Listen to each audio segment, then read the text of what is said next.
Сәлем қыздар, дүкенде сатылатын, құрамы белгісіз, зиянды заттардан тұратын йогуртты енді балаларыңызға алып бермеңіздер. Сіздерге қазір керемет рецептімен бөлісемін.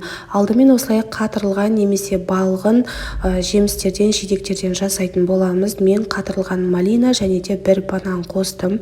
Үстіне кішкене ғана қант қосып, блендердің көмегімен жақсылап тұрып езіп алатын боламыз. Ешқандай да қиындығы жоқ.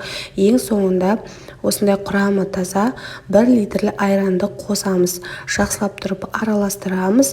Осымен біздің домашний йогуртымыз дайын болды. Балаларыңызға қорықпай бере берсеңіздер болады.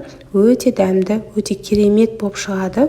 Және де қыздар, міндетті түрде дүкеннен йогурт алатын болсаңыз, көп жағдайда құрамы таза емес болады. Яғни бояғыштарда кармин немесе желатин болмаса E120 деп жазылып тұрады. Соған міндетті түрде мән беріңіздер.